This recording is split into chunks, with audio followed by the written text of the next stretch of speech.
Hello friend, स्वागत है आप सभी का हमारे इस यूट्यूब चैनल मेजर टारगेट पर। तो दोस्तों, आज के इस वीडियो में हम लोग क्लास 10 के फिजिक्स का फाइनल मैट्रिक बोर्ड परीक्षा में पूछे जाने वाले 50 मोस्ट वीवीआई ऑब्जर्व क्वेश्चंस को देखने वाले हैं। इस वीडियो को संपूर्ण शुरू से लेकर आखिरी तक देख लेते हैं ना, तो फिजिक्स यानी कि भौतिकी में परीक्षा में आपका एक भी प्रश्न नहीं छूटेगा, क्योंकि ये सभी प्रश्न आपके प्रीवियस ईयर में गत वर्ष में बार बार पूछे जाने वाले प्रश्न हैं। दोस्तों, अगर आप चाहते हैं कि फिजिक्स में आपका एक भी प्रश्न ना छूटे, तो इस वीडियो को संपूर्ण शुरू से लेकर आखिरी तक देख लेते हैं। तो आपके फाइनल मैट्रिक बोर्ड परीक्षा में फिजिक्स से एक भी क्वेश्चन नहीं छूट सकता, ये मेरा गारंटी है। तो फ्रेंड, उससे पहले चैनल पर नए हैं ना, तो फटाफट से चैनल को सब्सक्राइब करके बेल आइकन को प्रेस करके ऑल पर जरूर सेलेक्ट कर लीजिएगा। और दोस्तों, फटाफट से वीडियो को लाइक जरूर कर लीजिएगा। तो आइए शुरू करते हैं यहाँ पे आज के पहले नंबर प्रश्न से, जो कि काफी महत्वपूर्ण है।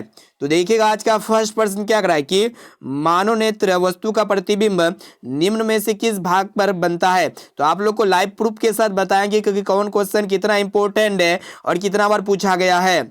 तो यहाँ पे आप लोगों को बताना है कि मानव नेत्र की वस्तु का प्रतिबिंब निम्न में से किस भाग पर बनता है। ऑप्शन ए में आपका देखो कॉर्निया पर, या फिर आइरिस पर, या फिर रेटिना पर, या फिर पुतली पर। तो दोस्तों, मानव नेत्र में वस्तु का प्रतिबिंब रेटिना या फिर दृष्टि पटल पर बनता है। यहाँ पे हमारा ऑप्शन नंबर सी जो है ना, बिल्कुल सही उत्तर हो जाएगा। और दोस्तों, आप लोग बता देते हैं, हमारे आंख में हमेशा प्रतिबिंब वास्तविक उल्टा अथवा वस्तु से छोटा प्रतिबिंब बनता है। अब देखिए यहाँ पे दूसरा प्रश्न क्या कर रहा है कि टिंडल प्रभाव प्रकाश की कौन सी परिघटना को प्रदर्शित करता है। बहुत ही महत्वपूर्ण है। ऑप्शन ए में आपको प्रकाश का परावर्तन, या फिर प्रकाश का अपवर्तन, या फिर प्रकाश का विक्षेपण, या फिर प्रकाश का प्रकीर्णन। तो दोस्तों, टिंडल प्रभाव जो है ना, प्रकाश का प्रकीर्णन परिघटना को प्रदर्शित करता है। यहाँ पे हमारा ऑप्शन नंबर डी जो है ना, बिल्कुल सही उत्तर हो जाएगा। और दोस्तों, एक प्रश्न ये पूछाते हैं किस रंग का प्रकीर्णन सबसे ज्यादा होता है। तो दोस्तों, नीला रंग का प्रकीर्णन क्या होता है, सबसे ज्यादा होता है। अब चलिए फ्रेंड, देखते हैं यहाँ पे तीसरा प्रश्न को देखिएगा, जो कि बहुत ही महत्वपूर्ण है कि निकट दृष्टि दोष में किस लेंस का प्रयोग होता है। देखिएगा, आप लोगों को लाइव प्रूफ के साथ बताते हैं कि कौन क्वेश्चन कितना इंपॉर्टेंट है और कितना बार पूछा गया है। ऑप्शन ए में आपका दिया हुआ है उत्तल लेंस, या फिर अवतल लेंस, या फिर बेलनाकार लेंस। और ऑप्शन डी में आपका दिया हुआ है उत्तल एवं अवतल लेंस दोनों। तो दोस्तों, आप लोग बता देते हैं, जो भी व्यक्ति निकट दृष्टि दोष से पीड़ित होता है ना, तो उसे उस व्यक्ति को अवतल लेंस से बने चश्मे का प्रयोग करके संशोधित किया जाता है उस दोष को। यहाँ पे मेरा ऑप्शन नंबर बी जो है ना, बिल्कुल सही उत्तर हो जाएगा। और दोस्तों, जो भी व्यक्ति दूर दृष्टि दोष से पीड़ित होता है, तो उस व्यक्ति को उत्तल लेंस से बने चश्मे का उपयोग किया जाता है। और दोस्तों, जो भी व्यक्ति बिंदुकता से पीड़ित रहता है ना, तो उस व्यक्ति को बेलनाकार लेंस से बने चश्मे का उपयोग करना होता है। अब चलिए फ्रेंड, देखते हैं यहाँ पे अगला प्रश्न, जो कि बहुत ही महत्वपूर्ण है। तो देखिएगा, चौथा प्रश्न क्या कराए कि सामान्य आंख के लिए स्पष्ट दर्शन की न्यूनतम दूरी कितना होता है। 10 सेंटीमीटर, या फिर 15 सेंटीमीटर, या फिर 20 सेंटीमीटर, या फिर 25 सेंटीमीटर। तो दोस्तों, सामान्य आंख के लिए स्पष्ट दर्शन की जो न्यूनतम दूरी होता है ना, 25 सेंटीमीटर होता है। ऑप्शन नंबर डी यहाँ पे हमारा बिल्कुल सही उत्तर हो जाएगा। और दोस्तों, सामान्य आंख के लिए स्पष्ट दर्शन की जो अधिकतम दूरी होता है ना, अनंत होता है। इसे आप लोग को याद रखना है। और ये प्रश्न 2012-2014 के फाइनल मैट्रिक बोर्ड परीक्षा में पूछा गया था। अब आइए फ्रेंड, देखते हैं यहाँ पे पांचवें प्रश्न को देखिएगा, जो कि यहाँ पे अति महत्वपूर्ण प्रश्न है। देखिएगा, क्वेश्चन से कराएगी स्पेक्ट्रम के किस रंग के किरण का झुकाव अधिक होता है। ऑप्शन ए में आपका दिया हुआ लाल, या फिर हरा, या फिर पीला। और ऑप्शन डी में आपका दिया बैंगनी। तो दोस्तों, सबसे ज्यादा झुकाव जो है ना, बैंगनी कलर का झुकाव सबसे ज्यादा होता है। ऑप्शन नंबर डी यहाँ पे हमारा बिल्कुल सही उत्तर हो जाएगा। और दोस्तों, लाल रंग का झुकाव जो है ना, सबसे कम होता है। कब? जब श्वेत प्रकाश को प्रिज्म से गुजारते हैं, तो पर्दे पर जो 7 रंग की पट्टी प्राप्त होती है ना, तो उस पट्टी में 7 कलर में से जो बैंगनी कलर होता है, इसका झुकाव सबसे ज्यादा होता है। और लाल कलर का झुकाव क्या होता है, सबसे कम होता है। और ये प्रश्न जो है ना, 2 बार पूछा गया था आपके परीक्षा में। अब चलिए फ्रेंड, देखते हैं यहाँ पे अगला प्रश्न है। तो देखिएगा, 6वां प्रश्न क्या करा है कि टॉर्च तथा वाहनों के अग्रदीपों, जिसको हेडलाइट्स कहते हैं, में किस दर्पण का प्रयोग किया जाता है। ऑप्शन ए में आपका दिया हुआ है अवतल दर्पण का, या फिर उत्तल दर्पण का, या फिर समतल दर्पण का, या फिर इनमें से सभी। तो दोस्तों, आप लोग को बता देते हैं, टॉर्च एवं वाहनों के अग्रदीप यानी कि हेडलाइट्स में जो है ना, अवतल दर्पण का प्रयोग किया जाता है। यहाँ पे हमारा ऑप्शन नंबर ए जो है ना, बिल्कुल सही उत्तर हो जाएगा। और ये प्रश्न जो है ना, 2020 के फाइनल मैट्रिक बोर्ड परीक्षा में पूछा गया था। अब देखिए हमें 7वां प्रश्न क्या करा है कि वाहनों के साइड मिरर जिसको पीछे देखने के लिए दर्पण का उपयोग किस दर्पण का प्रयोग किया जाता है। ऑप्शन ए में आपका दिया हुआ है अवतल दर्पण का, या फिर समतल दर्पण का, या फिर उत्तल दर्पण का, या फिर इनमें से सभी। ये भी प्रश्न बहुत ही महत्वपूर्ण है। तो दोस्तों वाहनों के साइड मिरर जिसको हम लोग पार्श्व पक्ष दर्पण भी कहते हैं, तो हम लोग जो है ना उत्तल दर्पण का प्रयोग करते हैं, क्योंकि उत्तल दर्पण में प्रतिबिंब जो है ना हमेशा कैसा दिखाई देता है, मतलब जो है ना सीधा प्रतीत होता है। काल्पनिक और सीधा प्रतिबिंब बनता है और वस्तु से छोटा प्रतिबिंब बनता है, और बहुत बड़े एरिया को उत्तल दर्पण में छोटा सा मिरर क्या करता है, कवर कर लेता है। यही खासियत होता है कि उत्तल दर्पण का उपयोग हम लोग वाहनों के साइड मिरर यानी कि पार्श्व पक्ष दर्पण के रूप में वरीयता दी जाती है हमें। अब चलिए फ्रेंड देखते हैं यहाँ पे अगला प्रश्न है। उससे पहले क्लास 10 के सभी विषय के महत्वपूर्ण ऑब्जेक्टिव प्रश्न को ऑनलाइन पढ़ना चाहते हैं तो आप लोगों को गूगल में सिंपली सर्च करना होगा majortarget.co.in। इसको सर्च करने के बाद जो है ना आप क्लास 10 के सभी विषय के महत्वपूर्ण वस्तुनिष्ठ प्रश्न को ऑनलाइन इजिली पढ़ सकते हैं और बोर्ड परीक्षा में अच्छे से अच्छे मार्क्स ला सकते हैं। अब आइए फ्रेंड देखते हैं यहाँ पे 8 नंबर प्रश्न क्या कराए कि किसी लेंस द्वारा उत्पन्न आवर्धन का एसआई मात्रक क्या होता है। बहुत ही महत्वपूर्ण है, ये प्रश्न 2 बार पूछा गया था। ऑप्शन ए में आपको दे मीटर, या फिर सेंटीमीटर, या फिर मिलीमीटर, या फिर मात्रक विहीन। तो दोस्तों जैसा कि आप लोगों को पता होगा आवर्धन जिसको मैग्निफिकेशन कहेंगे, ये आवर्धन का कोई भी एसआई मात्रक नहीं होता है, यानी कि आवर्धन एक मात्रक विहीन राशि है जिसको हम लोग यूनिट लेस कहते हैं। ऑप्शन नंबर डी यहाँ पे हमारा बिल्कुल सही उत्तर हो जाएगा।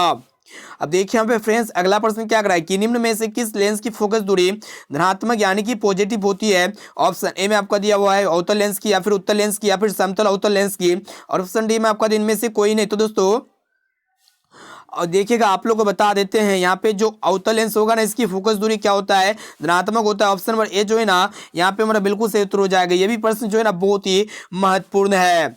अब चलिए फ्रेंड देखते हैं यहाँ पे अगला प्रश्न है। तो देखिएगा क्वेश्चन से एक रहा है कि हजामत बनाने के लिए प्रयोग किया जाता है, अत्यंत ही महत्वपूर्ण है। ऑप्शन ए में आपका दिया हुआ है उत्तल दर्पण का, या फिर अवतल दर्पण का, या फिर समतल दर्पण का, या फिर उपयुक्त तो तीनों। तो दोस्तों हजामत बनाने के लिए जो है ना अवतल दर्पण का प्रयोग किया जाता है। ऑप्शन नंबर बी यहाँ पे हमारा बिल्कुल सही उत्तर हो जाएगा। अब देखिए यहाँ पे नेक्स्ट प्रश्न क्या कर रहा है कि सोलर कुकर में प्रयोग किया जाता है। ऑप्शन ए में आपका दिया हुआ अवतल दर्पण का, या फिर उत्तल दर्पण का, या फिर समतल दर्पण का, या फिर उत्तल तथा अवतल दर्पण का। तो दोस्तों सोलर कुकर में जो है ना अवतल दर्पण का प्रयोग किया जाता है, इसे आप लोग को याद रखना है। ऑप्शन नंबर ए जो है ना बिल्कुल सही उत्तर हो जाएगा। अब चलिए फ्रेंड देखते हैं यहाँ पे अगला प्रश्न। तो देखिएगा क्वेश्चन से अगर समतल दर्पण द्वारा बना प्रतिबिंब हमेशा कैसा होता है, वही आप लोग को बताना है। ये भी प्रश्न जो है ना 2 बार पूछा गया था। ऑप्शन ए में आपका दिया हुआ है वास्तविक होता है, या फिर काल्पनिक होता है, या फिर कभी वास्तविक तो कभी काल्पनिक होता है, और ऑप्शन डी में आपका इनमें से कोई नहीं। तो दोस्तों समतल दर्पण द्वारा जो बना प्रतिबिंब हमेशा होता है ना काल्पनिक होता है, इसे आप लोग को याद रखना है। ऑप्शन नंबर बी यहाँ पे हमारा बिल्कुल सही उत्तर हो जाएगा। अब आइए फ्रेंड देखते हैं यहाँ पे 13 नंबर प्रश्न क्या करा कि प्रकाश के अपवर्तन के कितने नियम है। ये भी प्रश्न जो है ना 2 बार पूछा गया था। ऑप्शन ए में आपको 1, या फिर 2, या फिर 3, या फिर 4। तो दोस्तों प्रकाश के अपवर्तन के 2 नियम होते हैं। ऑप्शन नंबर बी यहाँ पे हमारा बिल्कुल सही उत्तर हो जाएगा। अब चलिए फ्रेंड देखते हैं यहाँ पे अगला प्रश्न जो कि बहुत ही इंपॉर्टेंट है और बहुत बार पूछा गया है। देख सकते हैं कितना बार पूछा गया है, काफी महत्वपूर्ण है। ऑप्शन ए में आपको यहाँ पे देखिएगा क्वेश्चन से एक रहा है कि प्रकाश के परावर्तन के कितने नियम है। जिस तरह प्रकाश के अपवर्तन के 2 नियम है, उसी प्रकार प्रकाश के अपवर्तन के भी प्रकाश के परावर्तन के भी 2 ही नियम होते हैं। यहाँ पे हमारा ऑप्शन नंबर बी जो है ना बिल्कुल सही उत्तर हो जाएगा। बहुत ही महत्वपूर्ण प्रश्न है। अब देखिए यहाँ पे नेक्स्ट प्रश्न क्या कर रहा है कि सरल सूक्ष्मदर्शी में किसका उपयोग होता है।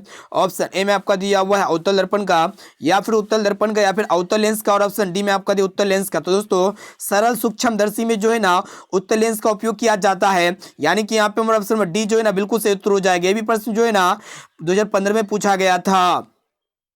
दोस्तों यहाँ पे आज के इस वीडियो में हम लोग क्लास 10 के फिजिक्स यानी कि भौतिकी के 50 MVVI वस्तुनिष्ठ ऑब्जेक्टिव क्वेश्चंस को देख रहे हैं। अगर ये 50 ऑब्जेक्टिव प्रश्न को देख लेते हैं ना तो आपके फाइनल मैट्रिक बोर्ड परीक्षा में फिजिक्स में बहुत सारे प्रश्न जो है ना इसी से आएगा, ये मेरा गारंटी है। और ये दोस्तों ये 50% में से अगर आपको जो भी प्रश्न अगर याद ना होना तो प्लीज़ दोस्तों उस प्रश्न को आप लोग फटाफट से याद कर लीजिएगा, ठीक है। अब चलिए फ्रेंड देखते हैं यहाँ पे अगला प्रश्न जो कि बहुत ही महत्वपूर्ण है। तो देखिएगा क्वेश्चन से कह रहा है कि किसी माध्यम के अपूर्णांक का मान होता है।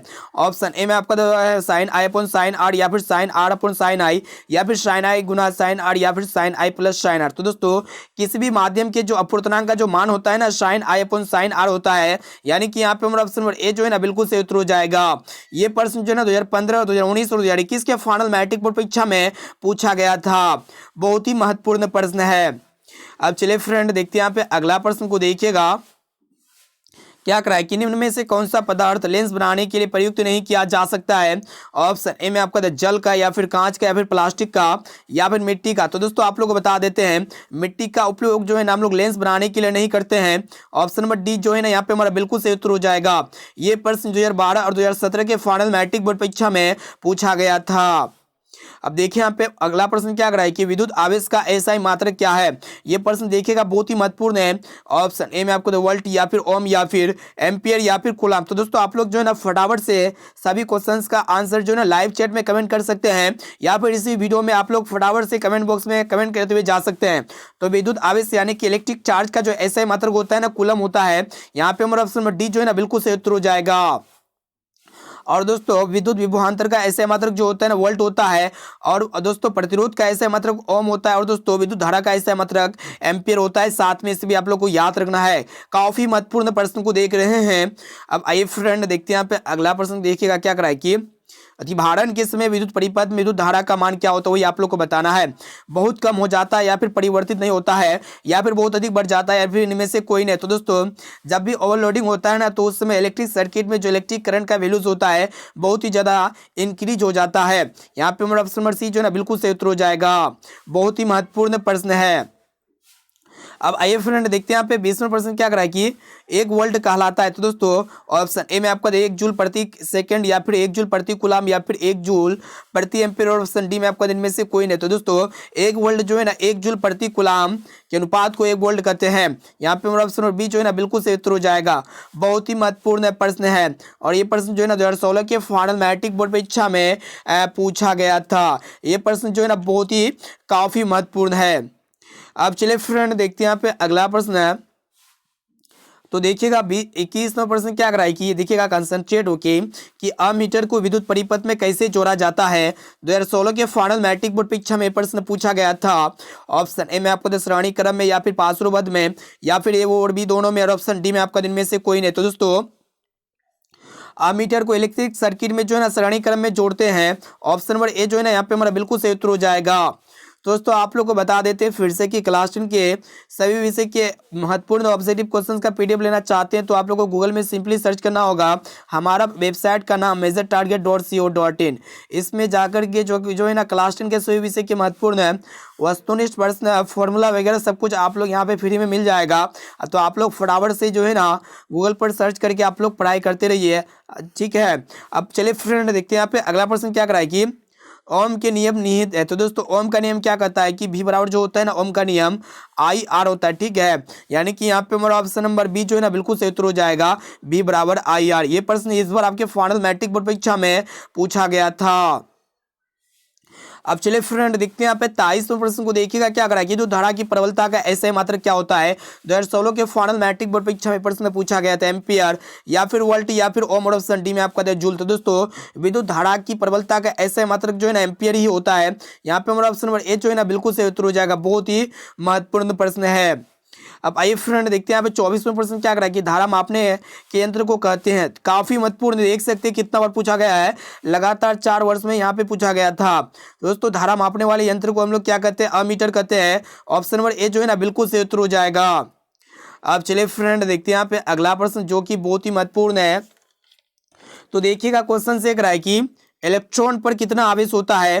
दोस्तों आप लोग को बता देते हैं इलेक्ट्रॉन पर जो चार्ज होता है ना 1.6 गुना 10 के पावर -19 कूलम होता है। इसे आप लोग को याद रखना है। ऑप्शन नंबर डी जो है ना बिल्कुल सही उत्तर हो जाएगा। अब चलिए फ्रेंड देखते हैं यहाँ पे 26वां प्रश्न क्या करेगा कि प्रतिरोध का एसआई मात्रक क्या होता है। ऑप्शन ए में आपको कूलम, या फिर एम्पियर, या फिर ओम, और ऑप्शन डी में आपको जूल। तो दोस्तों प्रतिरोध का जो एसआई मात्रक होता है ना ओम होता है। ऑप्शन नंबर सी यहाँ पे मेरा बिल्कुल से उत्तर हो जाएगा। ये भी प्रश्न जो है 2015 और 2017 के फाइनल मैट्रिक बोर्ड परीक्षा में पूछा गया था। तो दोस्तों अभी तक वीडियो को लाइक नहीं किए हैं ना, तो प्लीज़ दोस्तों फटाफट से वीडियो को लाइक ज़रूर कर लीजिएगा। और दोस्तों अभी तक आप हमारे चैनल को सब्सक्राइब नहीं किए हैं ना, तो प्लीज़ दोस्तों चैनल को सब्सक्राइब जरूर कर लीजिएगा। और साथ में बेल आइकन आएगा, बेल आइकन को प्रेस करके ऑल पर जरूर सेलेक्ट कर लीजिएगा।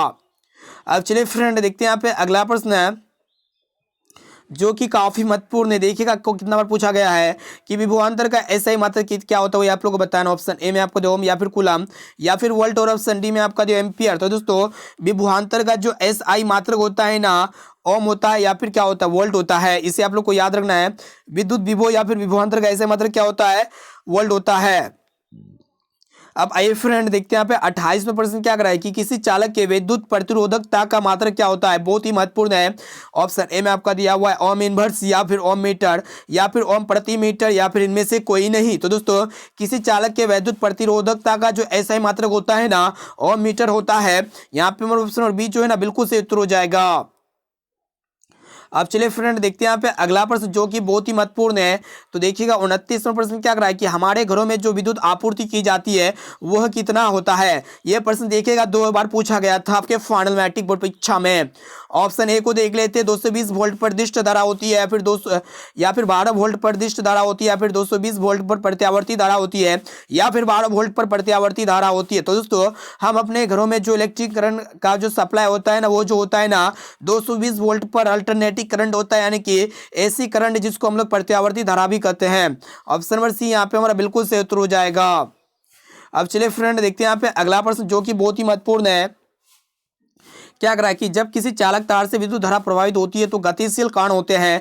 ऑप्शन ए में आपको परमाणु या फिर आयन या फिर प्रोटॉन या फिर इलेक्ट्रॉन। तो दोस्तों आप लोग बता देते हैं, जब भी किसी चालक तार से जब इलेक्ट्रिक करंट का प्रवाह होता है तो उसमें जो गतिशील कण होते हैं ना, इलेक्ट्रॉन होते हैं। इसे आप लोग को याद रखना है। ऑप्शन नंबर डी जो है ना बिल्कुल से उत्तर हो जाएगा।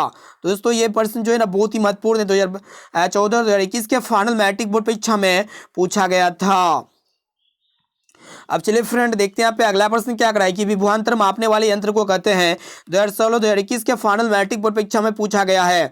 ऑप्शन ए में आपको मानोमीटर या फिर वोल्टामीटर या फिर अमीटर या फिर वोल्टमीटर। तो दोस्तों आप लोग बता देते हैं विभवांतर मापने वाले यंत्र को वोल्टमीटर कहते हैं।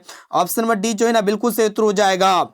अब देखिए यहाँ पे 32वां प्रश्न क्या कराएगी विद्युत शक्ति का ऐसा ही मात्रक है। ऑप्शन ए में आपका न्यूटन या फिर वोल्ट या फिर वाट या फिर जूल। तो दोस्तों आप लोग बता देते हैं विद्युत शक्ति का जो एसआई मात्रक होता है ना, क्या होता है वही आप लोग को बताना है। तो दोस्तों वाट होता है, यानी कि यहाँ पे हमारा ऑप्शन नंबर सी जो है ना बिल्कुल से उत्तर हो जाएगा। ये भी प्रश्न जो है ना बहुत ही महत्वपूर्ण है आपके फाइनल मैट्रिक बोर्ड परीक्षा में। 2013 और 2013 के फर्स्ट सेटिंग और सेकेंड सेटिंग दोनों सेटिंग के फाइनल मैट्रिक बोर्ड परीक्षा में पूछा गया था। अब चलिए फ्रेंड देख लेते हैं यहाँ पे अगला प्रश्न क्या कराए कि देखिएगा प्रश्न ये कराए कि किलो घंटा मात्रक है। ऑप्शन ए में आपका विद्युत शक्ति का या फिर विद्युत ऊर्जा का या फिर धारा का या फिर इनमें से किसी का नहीं। तो दोस्तों किलोवाट घंटा जो है ना विद्युत ऊर्जा का ऐसा ही मात्रक होता है, यानी कि यहाँ पे हमारा ऑप्शन और बी जो है ना बिल्कुल से उत्तर हो जाएगा। ये प्रश्न जनवरी 2021 के फाइनल मैट्रिक बोर्ड परीक्षा में पूछा गया था। अब आइए फ्रेंड देखते हैं यहाँ पे 34 नंबर प्रश्न क्या करा है कि विद्युत बल्ब में फिलामेंट बना होता है। ऑप्शन ए में आपका तांबे के तार का या फिर लोहे के तार का या फिर एल्यूमिनियम के तार का या फिर टंगस्टन के तार का। तो दोस्तों आप लोग बता देते हैं विद्युत बल्ब में जो फिलामेंट होता है ना, ये टंगस्टन के तार का बना होता है। ऑप्शन नंबर डी जो है ना बिल्कुल से उत्तर हो जाएगा। ये प्रश्न 2013 और 2021 के फाइनल मैट्रिक बोर्ड परीक्षा में पूछा गया था। अब चलिए फ्रेंड देखते हैं यहाँ पे अगला प्रश्न क्या कराए कि निम्नलिखित में कौन विद्युत का सबसे अच्छा चालक है। 2020 और 2021 के फाइनल मैट्रिक बोर्ड परीक्षा में लगातार 2 वर्षों से पूछता हुआ आ रहा है। ऑप्शन ए में आपका था तांबा या फिर सोना या फिर चांदी या फिर एल्यूमिनियम। तो दोस्तों आप लोग बता देते हैं सबसे अच्छा विद्युत का जो सुचालक होता है, जो गुड कंडक्टर होता है ना, क्या होता है, चांदी होता है। यहाँ पे मेरा ऑप्शन नंबर सी जो है ना बिल्कुल सही उत्तर हो जाएगा। अब चलिए फ्रेंड देखते हैं यहाँ पे अगला प्रश्न जो कि बहुत ही महत्वपूर्ण है कि विद्युत फ्यूज विद्युत धारा के किस सिद्धांत पर कार्य करता है। देखिएगा कितना बार पूछा गया, बहुत ही बार पूछा गया है, काफी बार पूछा गया है। ऑप्शन ए में आपको तो उसमें या फिर चुंबकीय या फिर रासायनिक या फिर इनमें से कोई नहीं। तो दोस्तों आप लोग को बता देते हैं विद्युत फ्यूज विद्युत धारा के जो है ना किस सिद्धांत पर कार्य करता है। तो दोस्तों विद्युत फ्यूज विद्युत धारा के जो है ना उसमें सिद्धांत पर कार्य करता है। यानी कि यहाँ पे ऑप्शन नंबर ए जो है ना बिल्कुल सही उत्तर हो जाएगा। बहुत ही महत्वपूर्ण प्रश्न है। अब आइए फ्रेंड देखते हैं यहाँ पे 37वां प्रश्न क्या कराए कि बहुत ही ये भी प्रश्न 37वां प्रश्न भी बहुत ही महत्वपूर्ण है। देखिएगा क्वेश्चन से कराए कि बैटरी से किस प्रकार की धारा प्राप्त होती है। 2016-2021 के फाइनल मैट्रिक बोर्ड परीक्षा में पूछा गया था। दिष्ट धारा या फिर प्रत्यावर्ती धारा या फिर ए और बी दोनों और ऑप्शन डी में आपका इनमें से कोई नहीं। तो दोस्तों बैटरी से जो है ना दिष्ट धारा यानी कि प्रत्यावर्ती धारा प्राप्त होती है। अब चलिए फ्रेंड देखते हैं यहाँ पे अगला प्रश्न जो कि बहुत ही महत्वपूर्ण है कि विद्युत चुंबकीय प्रेरण की खोज किसने की थी। ऑप्शन ए में आपको फैराडे ने या फिर मैक्सवेल ने या फिर एम्पियर ने या फिर फ्लेमिंग ने। तो दोस्तों ये भी प्रश्न 2 बार पूछा गया था। विद्युत चुंबकीय प्रेरण की खोज जो है ना फैराडे ने की थी। यानी कि यहाँ पे ऑप्शन नंबर ए जो है ना बिल्कुल सही उत्तर हो जाएगा। अब देखिए यहाँ पे फ्रेंड 39वां प्रश्न क्या कराए कि देखिएगा क्वेश्चन से कराए कि विद्युत जनित्र का सिद्धांत आधारित है। ऑप्शन ए में आपको विद्युत धारा के उसमें प्रभाव पर या फिर प्रेरित विद्युत धारा पर या फिर विद्युत चुंबकीय प्रेरण पर या फिर प्रेरित चुंबकत्व पर। तो दोस्तों आप लोग बता देते हैं इलेक्ट्रिक जो जनरेटर होता है ना ये जो है ना यानी कि विद्युत जनित्र का जो सिद्धांत आधारित होता है ना विद्युत चुंबकीय प्रेरण पर होता है। यहाँ पे ऑप्शन नंबर सी जो है ना बिल्कुल सही उत्तर हो जाएगा। अब चलिए फ्रेंड देखते हैं यहाँ पे अगला प्रश्न जो कि बहुत ही महत्वपूर्ण है कि विद्युत धारा उत्पन्न करने वाले युक्ति को क्या कहते हैं। 2012, 2014, 2019 के फाइनल मैट्रिक बोर्ड परीक्षा में पूछा गया था। ऑप्शन ए में आपको जनरेटर या फिर गैल्वेनोमीटर या फिर एमीटर या फिर मोटर। तो दोस्तों इलेक्ट्रिक करंट प्रोड्यूस करने वाले डिवाइस को हम लोग क्या कहते हैं जनरेटर कहते हैं यानी कि जनरेटर कहते हैं।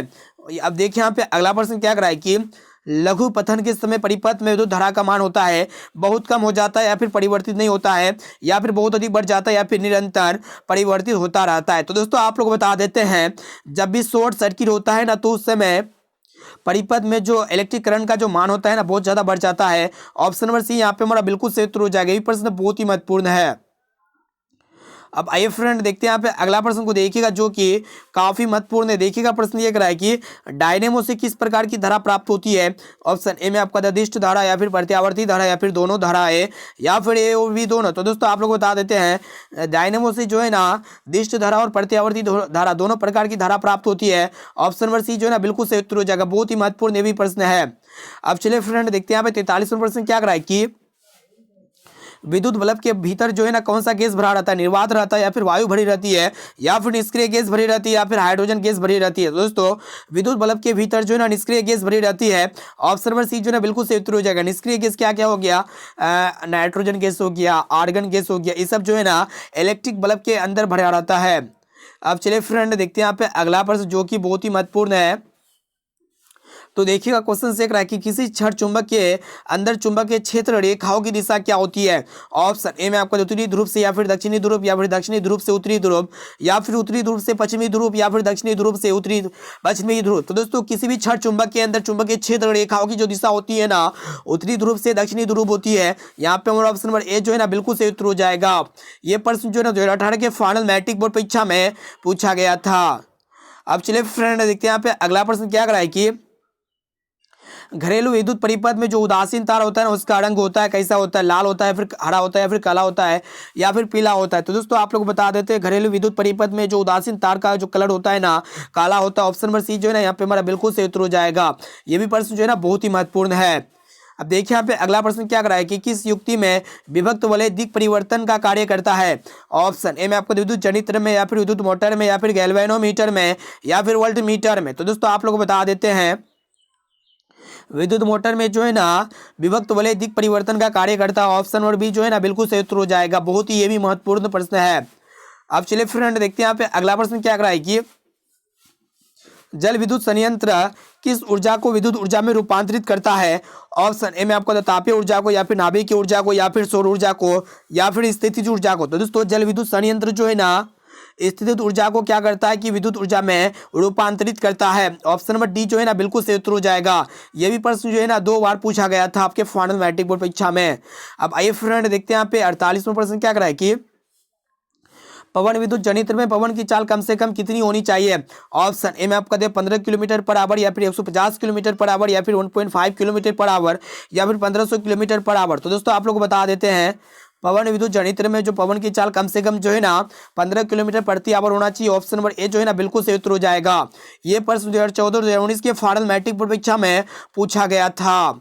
अब चलिए फ्रेंड देखते हैं यहाँ पे अगला प्रश्न क्या कराए कि बहुत ही महत्वपूर्ण है कि निम्न में से कौन बायोगैस ईंधन का स्रोत नहीं है। ऑप्शन ए में आपको तो लकड़ी या फिर गोबर गैस या फिर नाभिक की ऊर्जा या फिर कोयला। तो दोस्तों आप लोग को बता देते हैं नाभिक की ऊर्जा जो है ना ये बायोगैस ईंधन स्रोत का उदाहरण नहीं है। ऑप्शन नंबर सी जो है ना बिल्कुल सही उत्तर हो जाएगा। अब आइए फ्रेंड देखते हैं 50% क्या कराए कि नाभिक की ऊर्जा का स्रोत है। ऑप्शन ए में आपको तो नाभिक की ऊर्जा या फिर सौर ऊर्जा या फिर कोयले से प्राप्त ऊर्जा या फिर प्राकृतिक गैस से प्राप्त ऊर्जा। तो दोस्तों नवीकरणीय ऊर्जा जो स्रोत है ना यहाँ पे क्या हो जाएगा, सौर ऊर्जा जो है ना सोलर एनर्जी होता है कभी खत्म नहीं होगा, इसलिए जो है ना नवीकरणीय ऊर्जा स्रोत का उदाहरण है। ऑप्शन नंबर बी जो है ना बिल्कुल सही उत्तर हो जाएगा। दोस्तों यहाँ पे जो है ना क्लास 10 के फिजिक्स के 50 MVV ऑब्जर्व क्वेश्चंस को देख चुके हैं। अगर ये 50 ऑब्जर्व क्वेश्चंस को अच्छी तरह से पढ़ लेते हैं और अपने फाइनल मैट्रिक बोर्ड परीक्षा में परीक्षा देने जाते हैं ना तो आपके फाइनल मैट्रिक बोर्ड परीक्षा में फिजिक्स में जो है ना वीडियो आप लोग को बहुत ही हेल्प करने वाला है। इसीलिए 50% में से अगर आपको जो ही प्रश्न याद ना हो ना तो प्लीज़ दोस्तों उस प्रश्न को अपने नोटबुक में नोट कर लीजिएगा और उसे फटाफट से याद कर लीजिएगा। और आप लोग हमें फटाफट से कमेंट करके बताइए कि 50% में से पहले से आप लोगों को कितना प्रश्न का सही और सटीक आंसर याद था। इसका जवाब जो है ना आप लोग इसी वीडियो में हमें ईमानदारी से कमेंट करके बताइएगा।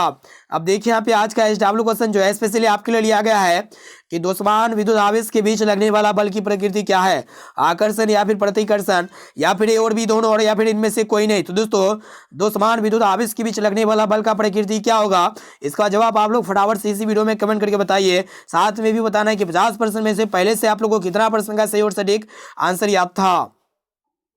अब चलिए फ्रेंड देखते हैं तो दोस्तों क्लास 10 के सभी विषय के महत्वपूर्ण वस्तुनिष्ठ प्रश्न का पीडीएफ अभी तक नहीं पढ़े हैं या फिर ऑनलाइन पढ़ना चाहते हैं तो आप लोग गूगल पर सिंपली सर्च करके हमारे वेबसाइट के माध्यम से क्लास 10 के सभी विषय को ऑनलाइन पढ़ करके अपने बोर्ड परीक्षा में अच्छे से अच्छे मार्क्स ला सकते हैं। तो इस वीडियो को अपने दोस्तों में ज़्यादा से ज़्यादा शेयर कीजिए। वीडियो को अभी तक लाइक नहीं किए ना तो प्लीज़ दोस्तों फटाफट से वीडियो को लाइक ज़रूर कर लीजिएगा। जितना हो सके Facebook group, WhatsApp group, Telegram सारे ग्रुप में इस वीडियो को अपने दोस्तों में ज़्यादा से ज़्यादा शेयर कीजिए। और दोस्तों अभी तक वीडियो को चैनल को सब्सक्राइब नहीं किए ना तो प्लीज़ दोस्तों फटाफट से चैनल को सब्सक्राइब जरूर कर लीजिएगा। दोस्तों फिर मिलते हैं जल्द ही अगले वीडियो पे।